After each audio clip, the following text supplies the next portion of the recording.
I submit to you tonight, brothers and sisters, I am a Muslim. Number one, that's my first identity. Number two, I am an African American. My skin is black. That's my second identity. I love my black skin.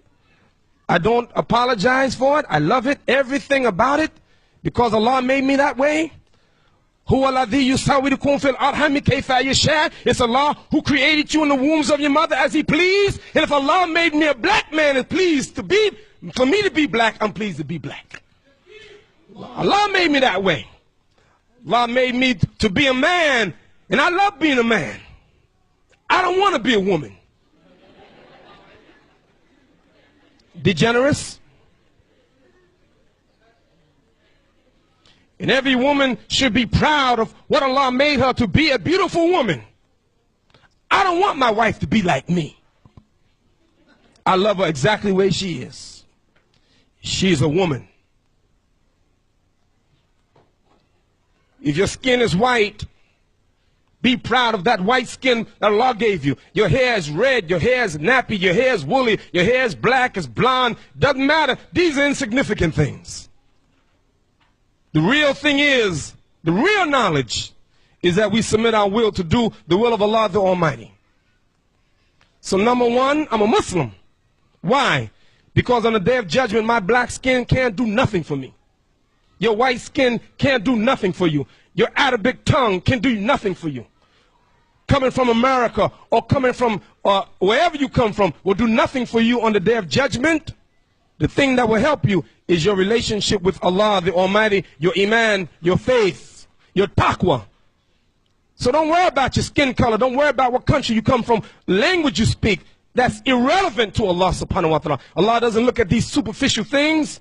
He looks at your heart and your deeds. So I'm one, a Muslim. Number two, I'm black. And number three, I am American.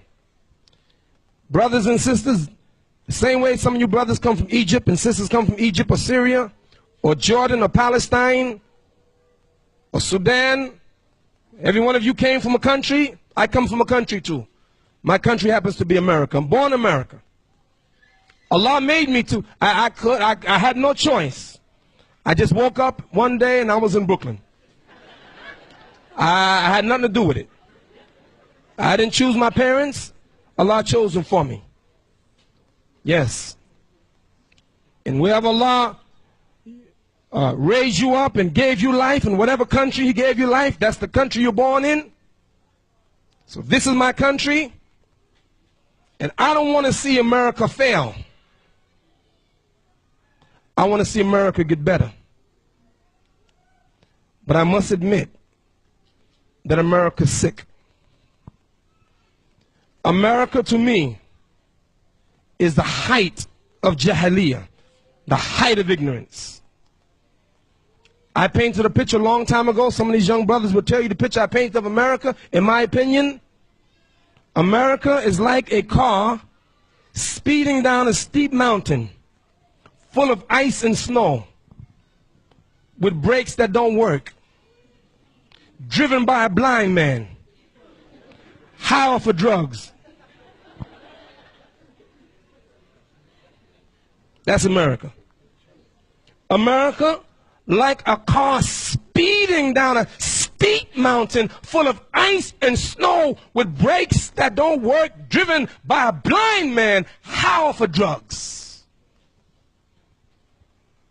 And the problem is, in the back seat is Ahmed.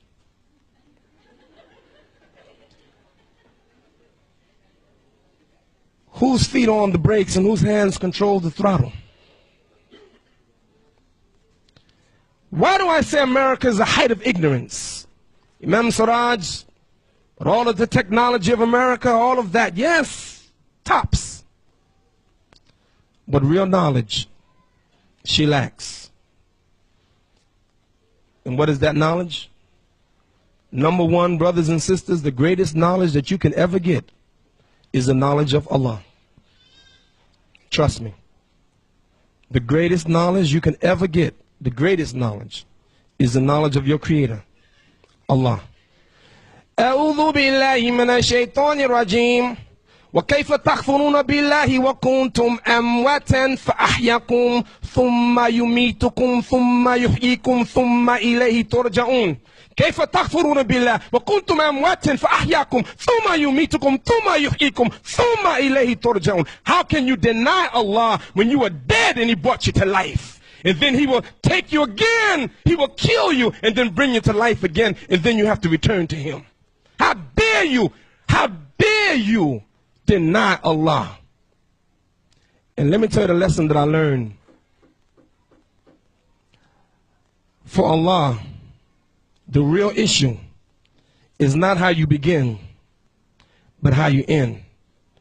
إنما الأعمال بالخواتيم كما قال رسول الله صلى الله عليه وسلم إنما الأعمال بالخواتيم بالخواتيم بالخواتيم. Your deeds shall be judged by your last deeds. By your what? Last deeds. By your what? Last deeds. You know why? So you can't take Allah for granted. Some people want to rest on their laurels. Oh yeah, I worked hard, I can retire now. I can sit down. But guess what? Prophet Muhammad, peace and blessing be upon him, never retired. He died on the post. Abu Bakr never retired. He died on the post. Umar never retired. He died on the post.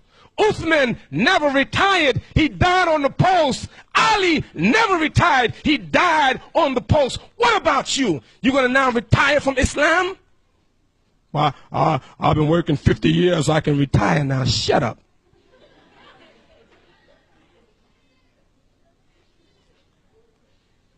Brothers and sisters, really, the best knowledge you can get is the knowledge of Allah. And I want to leave you with one of His names. Yes, knowledge is sacred. What kind of knowledge? And you make sure that you don't be ignorant to the real knowledge and then get the superficial knowledge that can't help you on the day of judgment. Because even if you're a mathematician, by being a mathematician will not get you into Jannah, not get you into paradise. Don't get me wrong. Don't say Imam Siraj is teaching against secular knowledge. No, I'm not. Imam Siraj is teaching us priority. Make sure you get the right knowledge first. And the most important and significant knowledge is the knowledge of Allah. Once you have that, then you can put everything else in perspective. One of the brothers from New York, alhamdulillah, made Hajj. Sheikh Rafiq, is the principal of the school, the Muslim school under which my children go to. And by the way, brothers and sisters, in case you didn't know it, there are 17 full-time Muslim schools in New York City. But don't get excited, because those 17 full-time Muslim schools only accommodate less than 1% of the Muslim youth. So even though 17 appears to be a lot, it's really insignificant according to what we need. But this school, Islamic Elementary School, Sheikh Rafiq is the principal. He went to make Hajj. He was at JFK Airport the day on the way to go to Jeddah, and he had in his briefcase $15,000 in cash. And he put the briefcase standing up on the line, ticket counter. He put the briefcase between his legs. He says, Imam, I turned 1 second, and I looked, it was gone. $15,000. Cash. Stolen. The person who stole it is a person that's jahil, ignorant, because they don't know Allah. 14 million Americans arrested a year because the country is full of jahiliyyah. 21,000 people murdered in America because the country is steeped in ignorance.